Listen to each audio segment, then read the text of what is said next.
I received lots of positive response to my Australian fake history video, and I received some good leads as well from you guys. So I'm going to show you some of my investigations into this one. This is part 2 of Australian fake history coming up.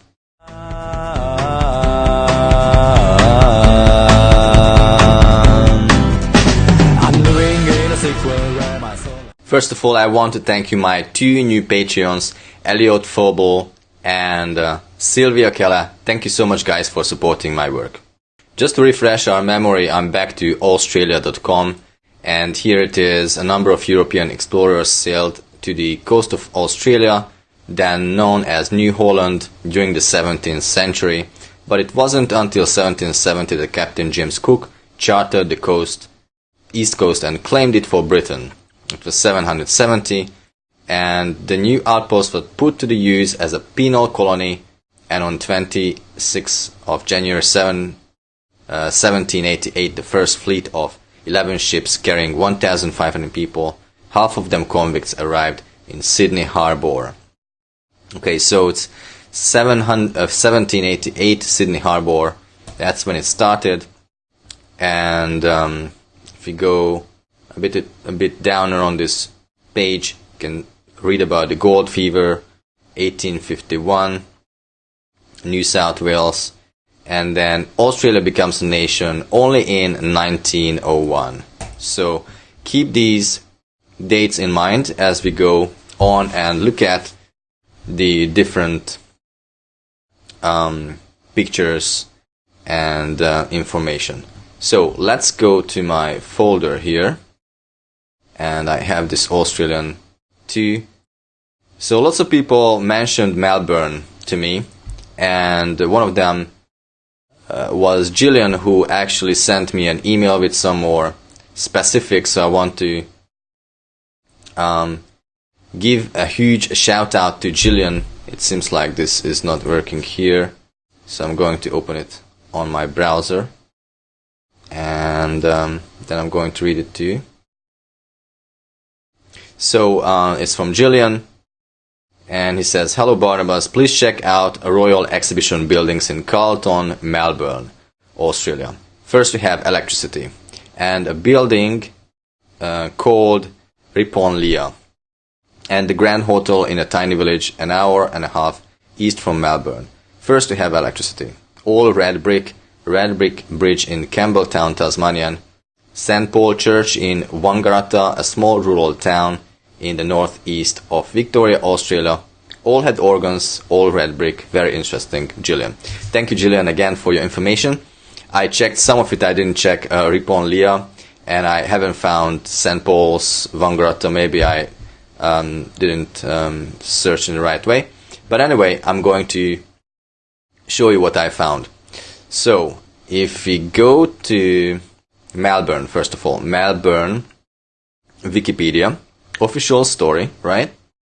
Official story, Melbourne was established in 1835. So let's keep that in mind. 1835, when Melbourne was established.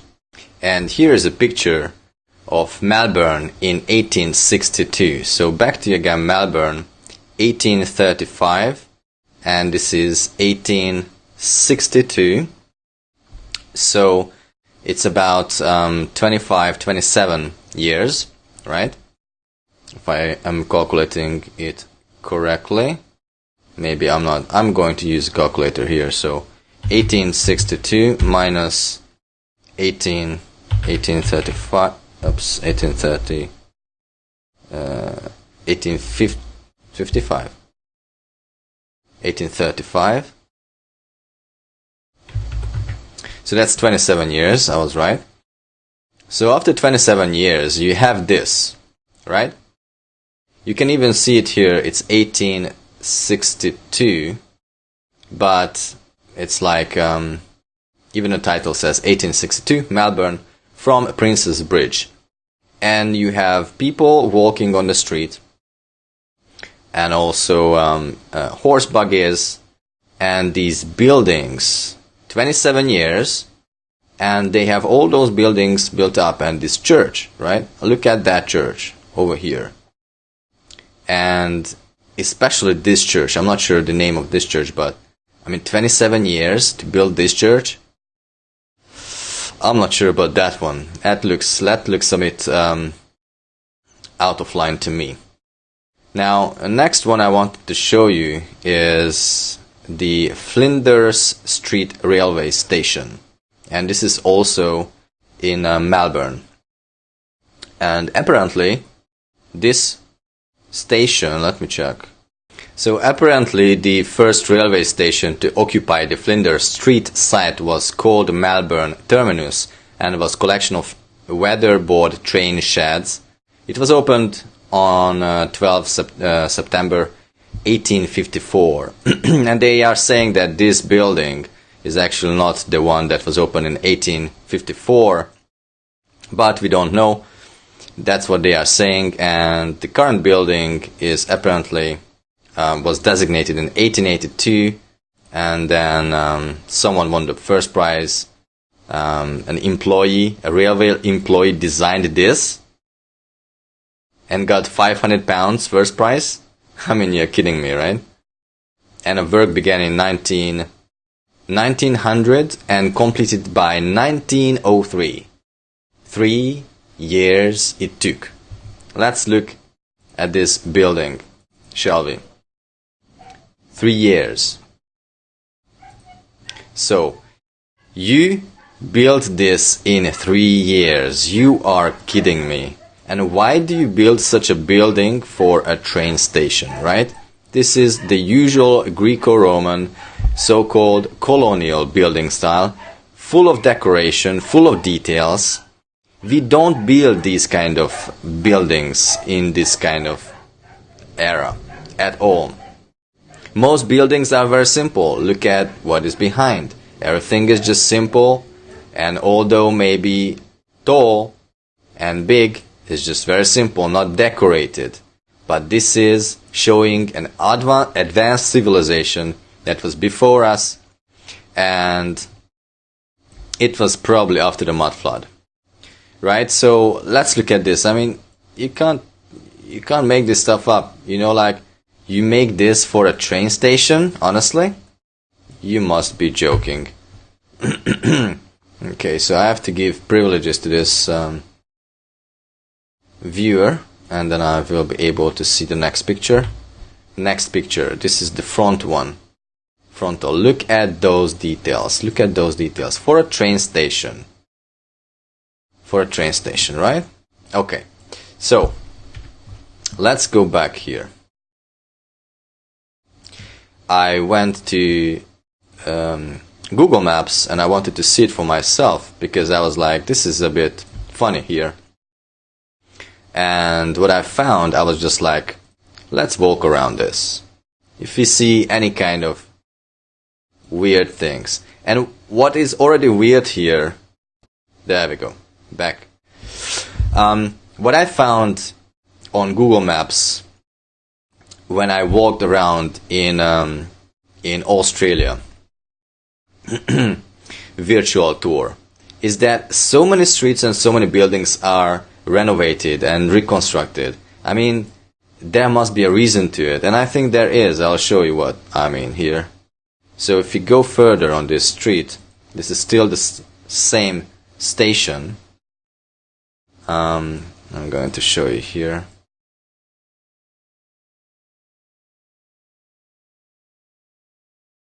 So let's go a bit more further. We can see. I'm not sure if you can see right there. You see that? That's why they are doing it, probably. They are hiding the mud flood windows. It's like half of the window is open and above, basically above the pathway. Why would you build something like that? Does it make sense, really? Let's go further here. Let's go further. I'm pretty sure that it's full of that.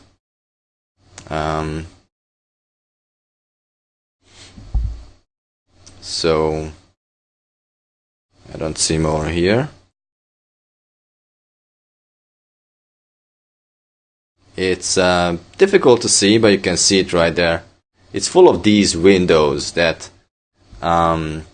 it's now difficult to see through Google Maps, and I think that's one of the reasons why they did this.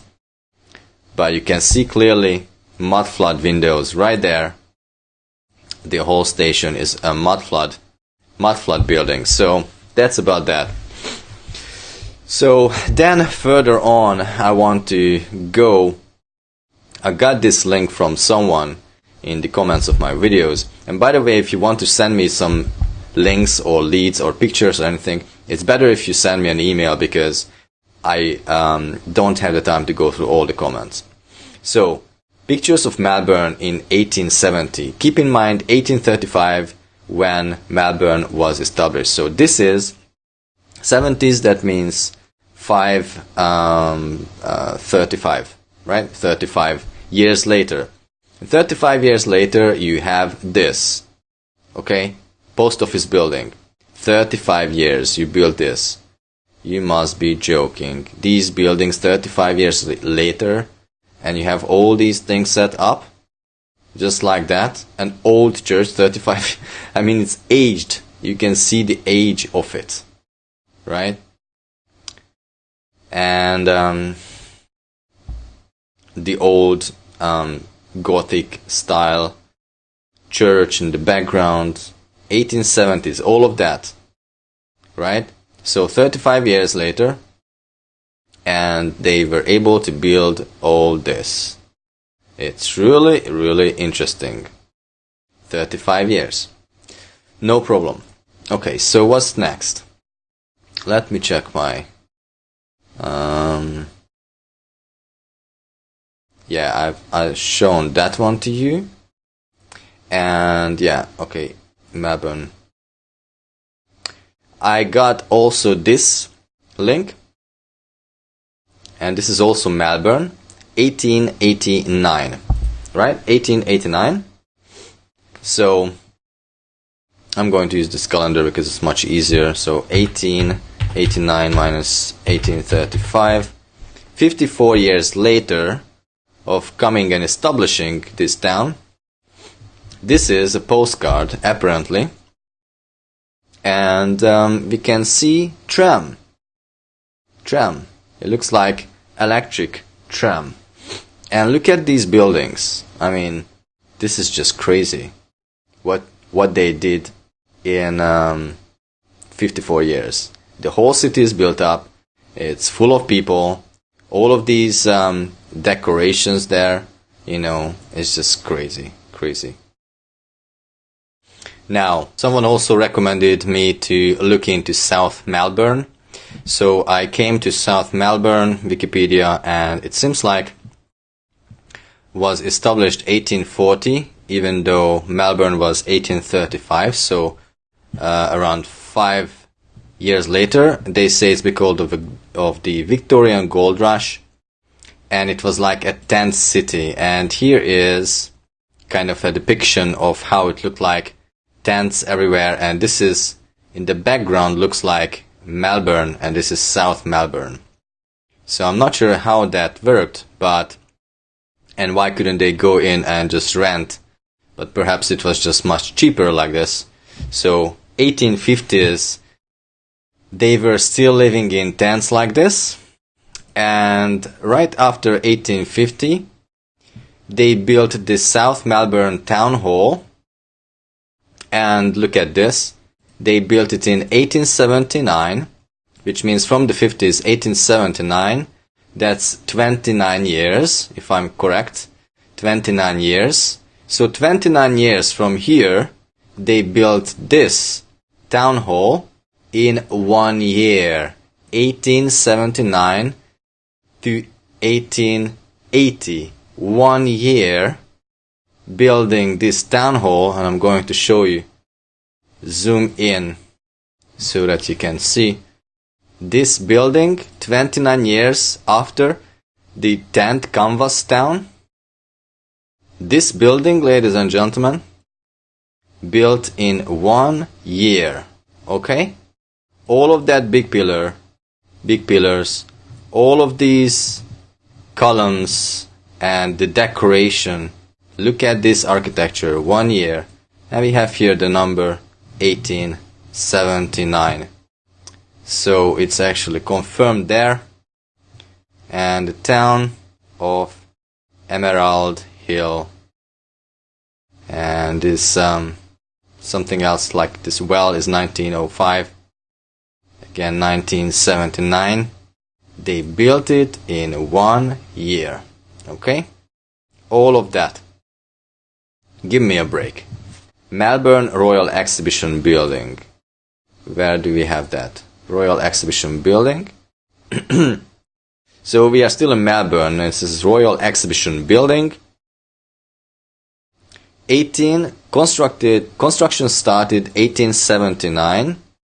Completed 1 year later. I mean, they must be joking, right? 1 year for this monster building? 1 year? Oh man, this is just crazy. Let's look at some of the pictures here.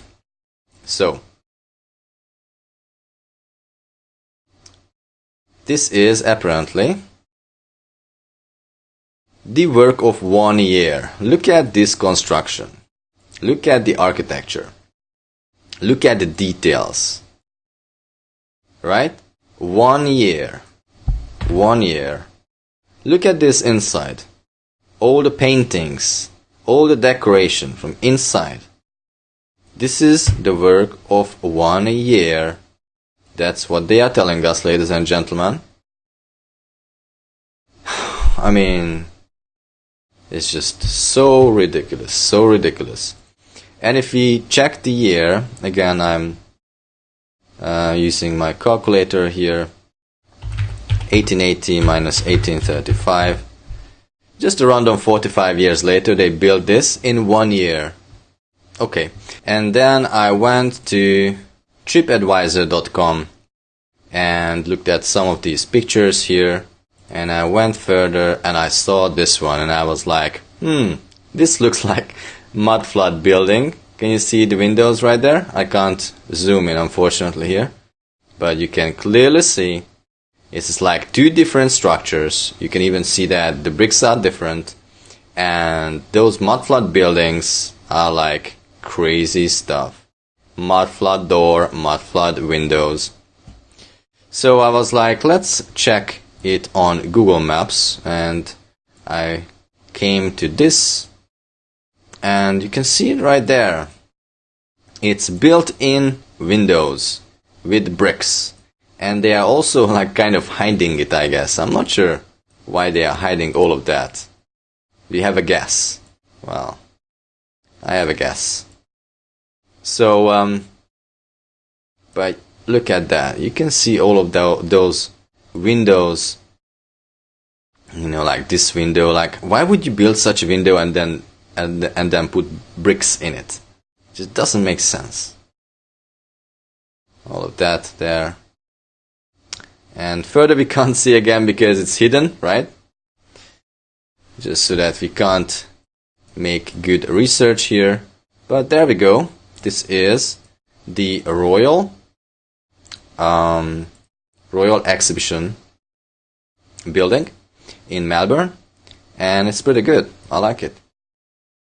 Let me see if we can go somewhere else here just to check, but I'm not sure about that. I think we can't really go, but it's a really great building. Look at the structure and look at those mud flood windows. Clear proof this was after the mud flood. So yeah, that's it. Next up is the Grand Hotel Melbourne. So I came to TripAdvisor again. That's the one I found. And I look at this building and it's like, yeah, this is a huge building. It looks very old. And I would like to look at it from different angles. So I came to this Google Maps again. And oh yeah, by the way, when I was here, I saw another image which got me started. But I'm not sure if I can find it here. I started to see something that resembled resembled these mud flood buildings. Yeah, this one. So I was like, there must be some windows under this level. So I came here and look at that. Can you see the windows? Almost under, well, it's like halfway down ground level. And as usual, the door is going up above that level. It's clear that this was a level, but now it's not really used because this whole street is mud flooded. And this building was designated with that floor. Maybe that was the top floor. And you can see that now it's built up on. But it's a huge building. Again, the architecture tells me that this is really built by people who cared about art and architecture, and they had a good technological advancement. Look at these windows. I mean, does it really make sense to build it this way? I mean, I don't think it makes sense. And I was like, let's go around this building. So I did. Let's do that here. If I can. Can we do that here? Maybe it was another building. But let's see if I can go. Can you see that? Again, this building site kind of thing, it's really freaky. But again, this is like so obvious. It's under the level. Can you see that? Under the level. Under the ground level for sure. Look at that. Look at that. Let's see what we can see here from the back. Not sure we can go through. But yeah, that's it. That's it about the Grand Hotel in Melbourne. And that's about Melbourne for me. And there was also Sydney from Sharon. Let's see if I can open it up here like that. So, shout out to Sharon here. Hello Barnabas, on a recent trip to the CBD of Sydney, on Lidcombe train platform, there were a series of billboards with the history of the station. I took these pictures myself. So, let's look at the pictures, shall we? So, this is the pictures. These are the pictures that Sharon took. Lidcombe station in Sydney.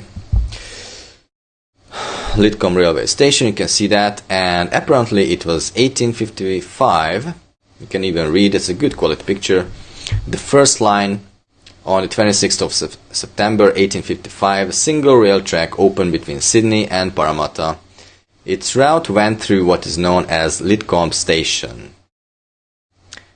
3,554 tickets were purchased on the great day. After only 1 year, the line was duplicated from Newtown to Granville.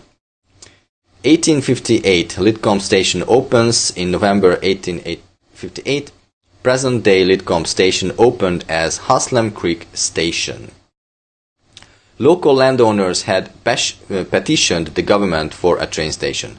The government accepted, with the locals promising to pay $350 and purchasing $200 worth of tickets for 3 years. 1867, Rockwood Cemetery Spur. A short track ran between Haslam Creek Railway Station and Haslam Creek Necropolis, Rockwood Cemetery, to carry funeral processions from the city. The new Rockwood Cemetery was nearly 17 kilometers from Sydney. Poor roads meant that horse-drawn funerals could be an all-day event. Funeral train services provided a better option. Mourners travelled in carriages, and at the rear of the train, specially designed. Here says, I'm not sure what that is, carried the coffins. Maybe I'm not reading correctly.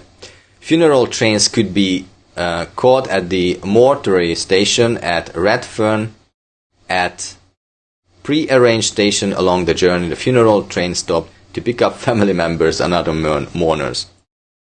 I mean, such a story. they built this station and this train just for this funeral service, because there were so many dead. What does it tell me? Well, I'm not sure about this, but it reminds me of the mud flood, and maybe there are lots of dead people who needs to be carried. Mourners, I'm not sure, but this building doesn't look like very new, to be honest. And I understand that it was just one line, but it looks like this has been built, according to what they are saying, 1858. The first line they say it's not. They don't really say when this was built actually. And you can read a lot more here. Trains to carry the dead. There were two types of hearse carriages. The smaller one could carry 10 coffins, whilst the larger had the capacity to carry 30 coffins. Right. More stations for Rookwood. Funeral trains were most common around 1900. To accommodate the need for more trains and the cemetery's huge size, 3 more stations were built inside Rookwood. Service slowed rapidly around 1920s with better roads and cars. Right. Respectful procession. At the front of the engine was a large sign reading funeral. As the train approached each station, the driver tolled his bell and slowed down. Menfolk on the platform and railway employees would remove their hats while the train passed. A dignified building. The feeling of dignity was enhanced by colonial architect James Barnett, right? Again, colonial architect. This thing was already built when they came there, I'm sure about that. In his chapel-like design of Rookwood Cemetery's first station, buttressed sandstone walls and arches of the building were decorated with carved angels, cherubs, gargoylers, I'm not sure what that is, gargoyles, flowers and fruit. Such dedication to the necropolis-style station made Rookwood an unusual cemetery in the world. You kidding me? Unusual, very unusual. Necropolis. And here's another picture. 1881, station is rebuilt and so on. But I'm really interested in the oldest image, so that's what I'm working with. So I went to Wikipedia and found Sydney, right? So Sydney was what I'm looking for. I found here that established in 1906, Central Station. You can see preview here, Central Station, train station. You can see here Central Railway Station. The largest and busiest railway station in the state is the main hub of the city's rail network. Now, so we are talking about Sydney, and part of it is this, what is it called? Lidcombe. Okay? And this is part of it, part of Sydney. And the central station for Sydney was established in 1906. But earlier than that, in 1855, another station was built just for the dead. Really? 1855 and 1906. So why would you build a station first for the dead and later for the living? 50 years later or 60 years later. You know what I mean? Does that really make sense to you? It's just full of contradictions. But I can imagine some kind of truth in it, because if there was lots of dead after the mud flood, then you had to build something and bring all the dead, and you couldn't bring them one by one. You needed trains. It's just like FEMA trains, right? 1906, Central Station established, and this necropolis station, 1855. Right. Okay. I was looking for also the history of when was Sydney established, and let's see.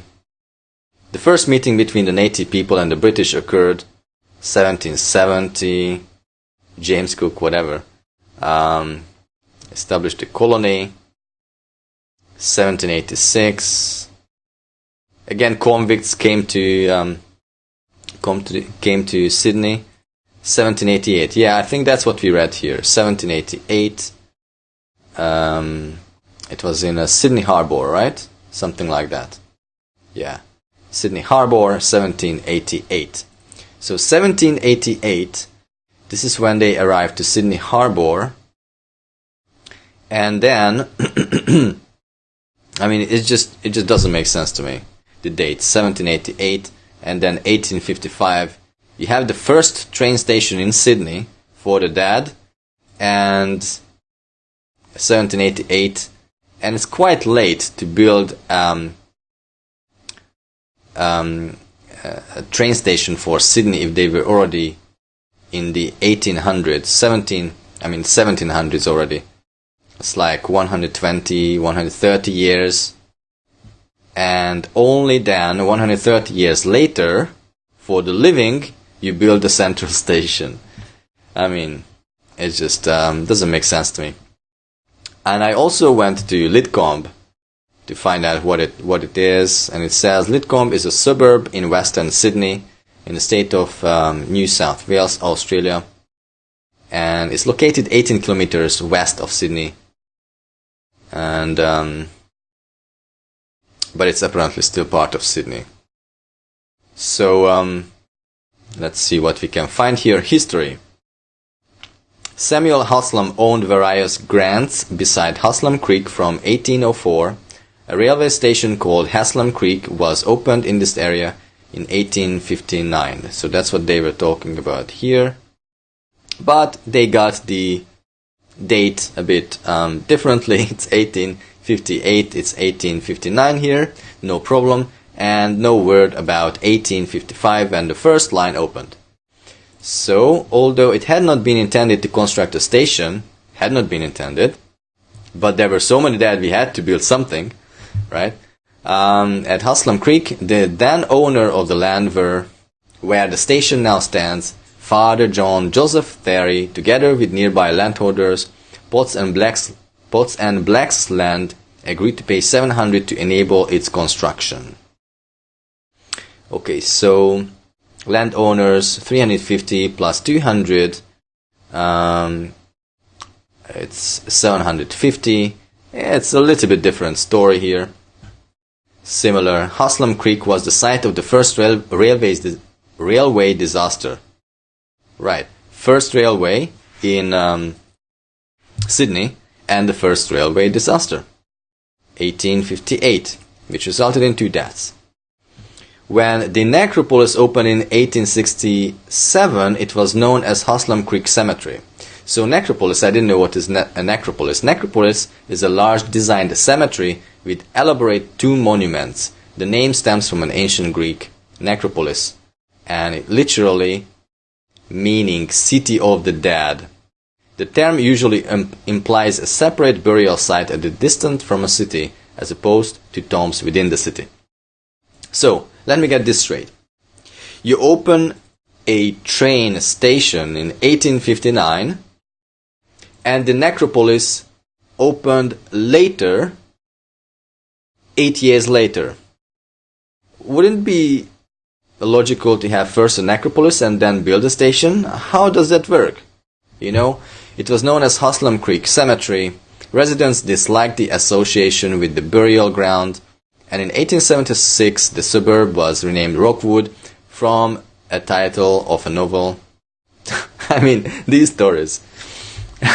You just pick a novel and you name it Rockwood. Let's do that. The name of the railway station was changed to Rockwood in 1878, and by the 1880s shops were established in the area. 1880s there were shops in this necropolis, the city of the dead, cemetery, and shops were established. Okay. 1891, the municipality of Rockwood was incorporated. Over time, the necropolis had become known as Rockwood Cemetery, and by 1898 residents were again agitated about the association of their suburb with the cemetery. In 1913, a new name was suggested to honor the previous mayor Henry John Larcombe and a serving mayor Frederick Lidbury. Syllables from the name of each alderman, Lidbury and Larcombe, were combined to form the name Lidcombe. I mean, what a story. And it was in 1914. So before it became Lidcombe, basically an official kind of town, or at least renamed to Lidcombe, they already had that station up there. And only later the municipality amalgamated with Auburn local government in area 1949. Okay, so it was 1914 when it became Lidcombe, but the Lidcombe station, which was apparently a different name station, was already in 1855 there, 1858. And this building, you know, you build this building just after Sydney was established, basically. And this is the first station in Sydney. Let's see, when was Sydney established again? So Sydney, it was difficult to find here. First inhabitants, establishment of the colony, 1786. They came with the penal, the convicts, the penal people. The convicts, 1788. So that's 12 years, 55. So that's about 67 years, around 67, 70 years. And the first train station is for the dead, before the central station in Sydney, and with such a building structure that is usually not built by us or this generation.